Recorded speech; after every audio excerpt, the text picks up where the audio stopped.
Assalamualaikum warahmatullahi wabarakatuh. Salam sejahtera untuk kita semua, Bapak Ibu, teman-teman guru di mana saja Anda berada, semuanya semoga dalam keadaan sehat walafiat. Teman-teman sekalian, pada video yang pertama yang lalu saya sudah menyampaikan tentang tanya jawab nomor 1 dan 2, yaitu apa yang dimaksud dengan kebijakan pemilihan pembelajaran. Kemudian yang kedua, apa yang dimaksud dengan kurikulum merdeka. Bagi teman-teman yang belum sempat menyimak video saya yang pertama ini, nanti insya Allah akan saya sampaikan di deskripsi video ini. Baik teman-teman sekalian, pada video yang kedua ini saya akan menyampaikan tanya jawab kurikulum merdeka nomor 3 sampai dengan yang kelima, yaitu yang ketiga, mengapa kita memerlukan kurikulum merdeka.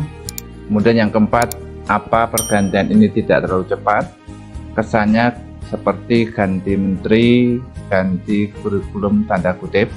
Kemudian yang kelima, mengapa kurikulum merdeka dijadikan opsi, mengapa tidak langsung ditetapkan untuk semua sekolah. Untuk mengetahui jawaban ketiga pertanyaan ini, pastikan teman-teman tetap menyimak penjelasan atau jawaban di bagian berikutnya. Baik, untuk nomor 3, mengapa kita memerlukan kurikulum merdeka? Jawabannya adalah berbagai studi nasional maupun internasional menunjukkan bahwa Indonesia telah mengalami krisis pembelajaran atau learning crisis yang cukup lama. Studi-studi tersebut menunjukkan bahwa banyak dari anak-anak Indonesia yang tidak mampu memahami bacaan sederhana atau menerapkan konsep matematika dasar. Teman itu juga memperlihatkan kesenjangan pendidikan yang curam di antar wilayah dan kelompok sosial di Indonesia. Keadaan ini kemudian semakin parah akibat merebaknya pandemi COVID-19. Untuk mengatasi krisis dan berbagai tantangan tersebut, maka kita memerlukan perubahan yang sistemik, salah satunya melalui kurikulum. Kurikulum menentukan materi yang diajarkan di kelas. Kurikulum juga mempengaruhi kecepatan dan metode mengajar yang digunakan guru untuk memenuhi kebutuhan peserta didik. Untuk itulah Kemendikbudristek mengembangkan kurikulum merdeka sebagai bagian penting dalam upaya memulihkan pembelajaran dari krisis yang sudah lama kita alami. Teman-teman sekalian, dari jawaban pertanyaan nomor 3 ini jelas bahwa kita memerlukan kurikulum merdeka. Salah satu penyebabnya adalah sebagai upaya untuk memulihkan pembelajaran dari krisis yang sudah lama kita alami. Kemudian pertanyaan yang keempat, apa pergantian ini tidak terlalu cepat? Kesannya seperti ganti menteri, ganti kurikulum tanda kutip. Jawabannya adalah kita perlu memahami dua perbedaan sebelum berbicara tentang pergantian kurikulum, yakni antara kerangka kurikulum nasional dan kurikulum tingkat satuan pendidikan. Kurikulum nasional merupakan kurikulum yang ditetapkan pemerintah sebagai acuan para guru untuk menyusun kurikulum di tingkat satuan pendidikan. Sedangkan kurikulum tingkat satuan pendidikan merupakan kurikulum yang seharusnya secara periodik dievaluasi dan diperbaiki agar sesuai dengan perubahan karakteristik peserta didik serta perkembangan isu kontemporer. Kerangka kurikulum nasional harus memberikan ruang inovasi dan kemerdekaan, sehingga dapat dan harus dikembangkan lebih lanjut oleh masing-masing sekolah. Pada intinya, kerangka kurikulum nasional seharusnya relatif ajak, tidak cepat berubah, tapi memungkinkan adaptasi dan perubahan yang cepat di tingkat sekolah. Inilah yang Kemendikbudristek lakukan dengan merancang kurikulum merdeka. Faktanya, laju perubahan kurikulum nasional kita sebenarnya tidak terlalu cepat, bahkan melambat. Jika kita perhatikan sejak ditetapkannya Undang-Undang Nomor 20 Tahun 2003 tentang Sistem Pendidikan Nasional, laju perubahan kurikulum melambat dari KPK di tahun 2004, KTSP di tahun 2006, dan yang terakhir adalah kurikulum 2013 atau K13 di tahun 2013.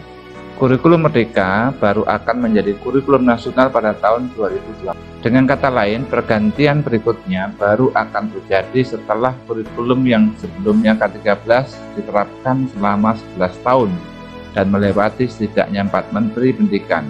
Maka fakta ini mematahkan Pomio, tanda kutip ganti menteri, ganti kurikulum. Teman-teman sekalian, sedangkan pertanyaan nomor 5, mengapa kurikulum merdeka dijadikan opsi? Mengapa tidak langsung ditetapkan untuk semua sekolah? Jawabannya adalah ada dua tujuan utama yang mendasari kebijakan ini. Pertama, pemerintah dalam hal ini Kemendikbudristek ingin menegaskan bahwa sekolah memiliki kewenangan dan tanggung jawab untuk mengembangkan kurikulum yang sesuai kebutuhan dan konteks masing-masing sekolah. Kedua, dengan kebijakan opsi kurikulum ini, proses perubahan kurikulum nasional diharapkannya dapat terjadi secara lancar dan bertahap. Pemerintah mengemban tugas untuk menyusun kerangka kurikulum, sedangkan operasionalisasinya, bagaimana kurikulum tersebut diterapkan, merupakan tugas sekolah dan otonomi bagi guru. Guru sebagai pekerja profesional yang memiliki kewenangan untuk bekerja secara otonom, berlandaskan ilmu pendidikan, sehingga kurikulum antar sekolah bisa dan seharusnya berbeda sesuai dengan karakteristik murid dan kondisi sekolah dengan tetap mengacu pada kerangka kurikulum yang sama. Perubahan kerangka kurikulum tentu menuntut adaptasi oleh semua elemen sistem pendidikan. Proses tersebut membutuhkan pengelolaan yang cermat sehingga menghasilkan dampak yang kita inginkan, yaitu perbaikan kualitas pembelajaran dan pendidikan di Indonesia. Oleh karena itu, Kemendikbudristek memberikan opsi kurikulum sebagai salah satu upaya manajemen perubahan. Selanjutnya, perubahan kurikulum secara nasional baru akan terjadi pada tahun 2024. Ketika itu, kurikulum Merdeka sudah melalui iterasi perbaikan selama 3 tahun di beragam sekolah madrasah dan daerah. Pada tahun 2024 akan ada cukup banyak sekolah madrasah di tiap daerah yang sudah mempelajari kurikulum Merdeka dan nantinya bisa menjadi mitra belajar bagi sekolah atau madrasah lain. Pendekatan bertahap ini memberi waktu bagi guru, kepala sekolah, dan dinas pendidikan untuk belajar. Proses belajar para aktor kunci ini penting karena proses belajar ini menjadi fondasi transformasi pendidikan yang kita cita-citakan. Mari kita ingat tujuan perubahan kurikulum adalah untuk mengatasi krisis belajar, learning crisis. Kita ingin menjadikan sekolah sebagai tempat belajar yang aman, inklusif, dan menyenangkan. Oleh karena itulah, Kemendikbudristek melakukan perubahan yang sistemik, tidak hanya kurikulum semata. Kita melakukan reformasi sistem evaluasi pendidikan, menata sistem rekrutmen dan pelatihan guru, menyelaraskan pendidikan vokasi dengan dunia kerja, mendampingi dinas-dinas pendidikan, dan melakukan penguatan anggaran dan perlembagaan. Perubahan sistemik tersebut tentu tidak bisa terjadi dalam sekejap. Tahap demi tahap perubahan kurikulum harapannya dapat memberi waktu yang memadai bagi seluruh elemen kunci sehingga fondasi untuk transformasi pendidikan kita dapat tertanam kukuh dan teguh. Jadi teman-teman, dari pertanyaan dan jawaban ini dalam buku saku ini bisa paling tidak bisa kita simpulkan beberapa hal. Pertama, bahwa perubahan itu perlu waktu, kemudian perubahan kurikulum untuk mengatasi krisis, perubahan sistemik tidak bisa terjadi dalam sekejap, dan perubahan harapannya memberi waktu bagi seluruh elemen kunci.